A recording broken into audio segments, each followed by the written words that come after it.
Bapak punya kebaikan seperti ini. Itulah makna kata Nabi, tutupi kesalahanmu dengan memperbanyak kebaikan. Tutupi kreditmu dengan memperbanyak debitmu. Itu maknanya itu. Artinya apa saudara-saudara sekalian? Orang masuk surga itu, Pak CEO, bukan karena tidak ada dosa. Kalau orang masuk surga tidak ada dosa, tidak ada isinya surga. Kecuali Muhammad SAW. Mana ada manusia yang tidak ada dosanya? Jangankan kita pegawai Bank Mandiri. Kurang apa mulianya Nabi? Apa Bapak pikir Nabi tidak ada dosanya? Nabi pertama yang Allah ciptakan ada memang dosanya. Apa dosanya? Nabi Adam. Apa dosanya? Makan buah huldi. Dosa itu Nabi itu. Turun lagi. Nabi Yunus. Ada dosanya. Apa dosanya? Dia sangka buruk dalam dakwah. Dia tinggalkan umatnya. Itu Nabi. Turun lagi. Ada dosanya. Nabi Nuh. Siapa Nabi Nuh? La ilaha illallah. Tiada Tuhan selain Allah. Jangan sembah kecuali Allah. Anaknya yang lawan ki. Itu Nabi bos. Apalagi kita. Makanya Allah bijaksana. Bukan karena tidak ada dosa orang masuk surga. Kalau orang masuk surga tidak ada dosa, tidak ada misinya surga. Ini di depanku.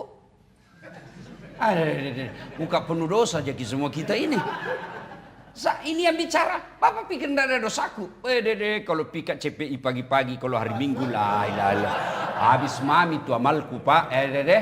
Lalu kenapa orang masuk surga Ustadz? Ditimbangi kebaikan tak. Itu mina dua malaikat Allah hadirkan. Malaikat pencatat kanan tugasnya mencatat debit. Sebelah kiri tugasnya kredit, dosa. Nah, ketika di akhirat nanti ditimbang punya timbang, ternyata lebih berat kebaikannya daripada dosanya, masuk ke surga. Itulah makna dari hadis Nabi, tutupi kesalahanmu dengan memperbanyak kebaikanmu. Nah kita ini lebih banyak dosa tak daripada kebaikan tak. Mungkin masuk surga. Kok kira ada orang dalam urus kok? Kalau di Bank Mandiri bisa jadi orang dalam pak. Iya toh. Tapi kalau di akhirat tidak laku itu orang dalam pak. Nah sekarang apa hubungannya kita pegawai pak? Saya mau tanya, tolong jawab dengan jujur pak. Berapa kali kita sholat satu hari? 5. Berarti 5 jika kebaikan tak. Tapi kerja dari mana ki? Mulai ke jam berapa kerja? Ya, anggaplah jam 8. Sampai setengah 5. Lembur jam 8. Apalagi kalau ada selisih, tambah lama ki kerja. Iya toh? Bayangkan itu pak. Kalau kerja tak itu bukan ibadah, maka berapa amal tak sehari? Kalau kerja kita ini kita anggap saja, kita kejar saja karir, kita kejar saja dengan kepangkatan, kita kejar saja gaji, maka berapa amal tak sehari? Sembahyang ji. Maka kerja ini harus Bapak nilai sebagai amal. Ngurusi kredit, amal. Melayani orang, amal. Bicara sama teman, amal. Dengan catatan, ajarkan kau dalam solat. Apa itu solat ajarkan kita? Inna solati wa nusuki wa mahyaya wa mamati lillahi rabbil alamin. Semuanya kau serahkan kepada Allah. Kalau kau bekerja cari muka sama Pak CEO, capek kau bos. 10 suruh kau kerja, 9 cocok, 1 salah, ini yang persoalkan 1. Ya? CEO kau cari muka sama CEO, mutasi, setengah mati kau cari muka lagi yang baru. Jangan kau ketawa, serius kah ini? Iya toh? Maka bekerjalah lillahi ta'ala. Apa ciri-cirinya orang yang lillahi ta'ala bekerja? Dia bekerja bukan cari muka. Dia bekerja, dia bilang apa? Saya mau semua kegiatanku ibadah. Siapa bilang kerja bukan ibadah? Jawab saya kak dulu. Bapak kerja di sini sukarela atau karena cari nafkah? Jawab kamu. Dia bilang saya kerja ikhlas. Pelan-pelan juga, ikhlas balik-balik. Iya toh? Iya. Bapak kerja di sini cari nafkah. Lalu apa ikut cari nafkah bukan ibadah? Ibadah, Pak. Bapak punya anak, punya pembantu di rumah, punya driver yang kita cari nafkah untuk mereka, masa enggak ada pahalanya? Itu cari nafkah itu ibadah. Cuma cari nafkahmu jangan kau menghalalkan segala cara. Cari nafkahmu kalau kau layani orang jangan kau ketus. Supaya apa? Kau melayani orang dapat pahala. Perlakukan itu nasabahmu dengan baik. Jangan kau bedakan yang kelas PPIP dengan paganda-ganda. Wow, kalau kreditur yang puluhan miliar, ya Pak Haji, kita memahami ini kodong. Sekalinya yang kredit kata 1 juta aja. Kenapa saya terlambat? Bagaimana? Itu berarti Pak, kalau begitu terus kau layani orang dan begitu terus sikapmu, apa pahalamu? Apa pahalamu? Tiba-tiba dapat keserangan jantung, pak, mati. Nah lebih banyak dosamu. Dosamu ini, amalmu ini. Sosok kau bos. Habis. Maka jadikan pekerjaanmu ini ibadah. Caranya apa? Sederhana. Kerja, layani orang dengan sebaik-baiknya. Tutur kata yang lembut kata Nabi. Ahsin kalamaka. Haluskan tutur katamu. Boleh tegas tapi jangan menghina. Boleh tegas tapi jangan sakiti orang. Saya dosen. Saya tegas sama mahasiswa saya. Nggak ada berani. Tapi saya nggak pernah kasar. Dek, masuk jam 8 ya. Kalau lewat jam 8 tidak boleh masuk. Masuk nih. Mengajar mak, ada yang mengetuk. Assalamualaikum Ustaz. Waalaikumsalam. Masuk. Jam berapa nih dek? 8.15 menit Ustaz. Jam berapa orang masuk? Jam berapa Ustaz? Kalau begitu minggu depan kau masuk deh nah. Tunggu mak di luar. Sebentar bisa selesai kuliah baru kita ketemu. Enak ji perasaannya. Coba bedek baru masuk. Bodoh mentong ini. Pindah kok, keluar kau situ. Saya bilang jam 8 masuk, kau terlambat lagi. Bagaimana kau pintar? Keluar kau. Keluar, nak kasih kempes bawa mobil. Ya, saudara-saudara sekalian. Betapa sedikit amal kita kalau amal itu hanya sholat. Betapa sedikit amal kita kalau sholat Senin Kamis. Berapa puasa Senin Kamis dalam 1 bulan? Berapa sedikit pahala kita kalau hanya ngaji? Berapa sedikit pahala kita kalau hanya tahajud.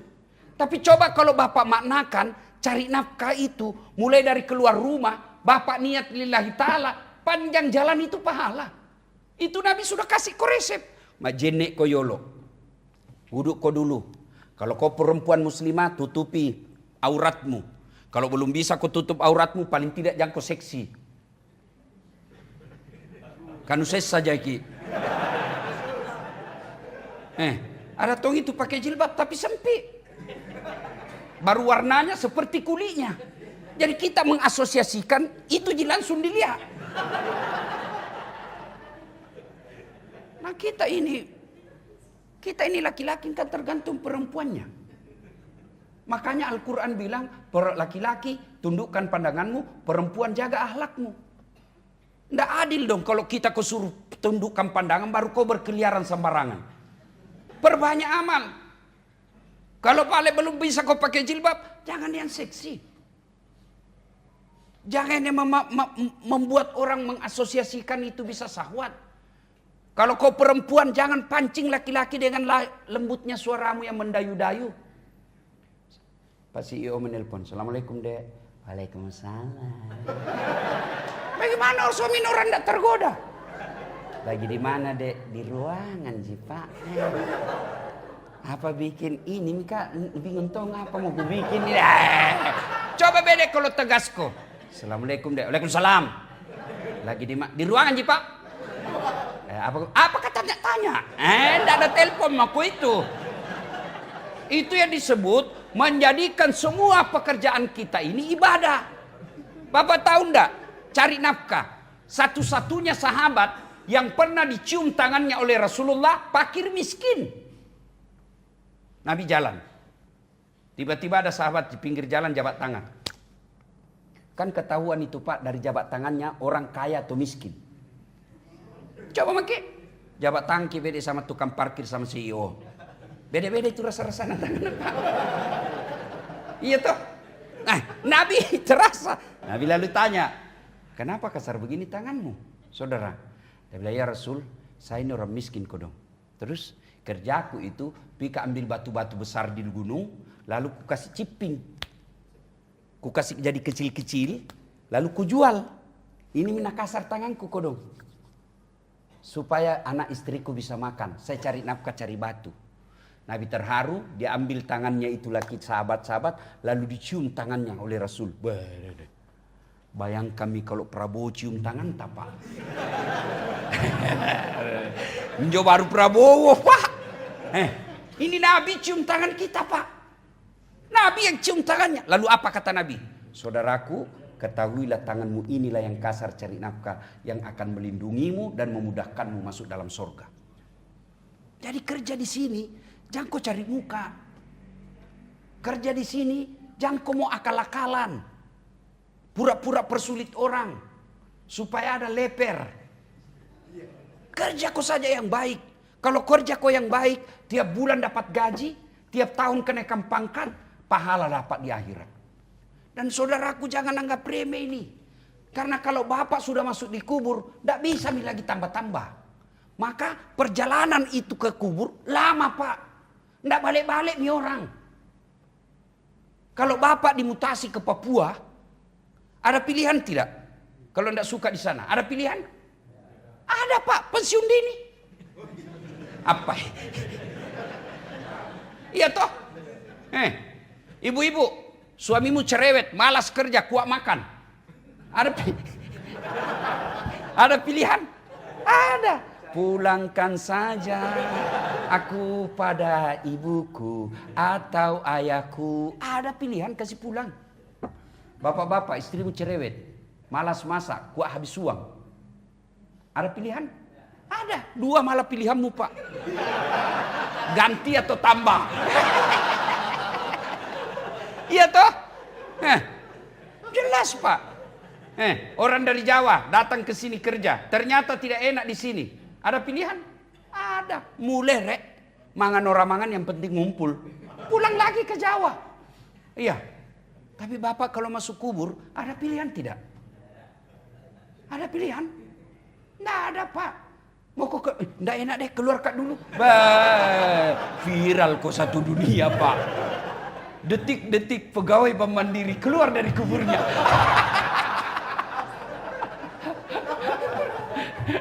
Nah ibu bapak saudara-saudara sekalian, saya datang ke sini mau memberi motivasi ke bapak ibu sekalian. Mudah-mudahan bapak tidak sia-sia waktunya selama 30 tahun jadi pegawai. Lalu pegawainya itu tidak menjadi pekerjaan. Maka jadikan pekerjaan ini sebagai ladang amal. Mudah-mudahan selama kita bekerja, selama itu amal kita mengalir. Alhamdulillah.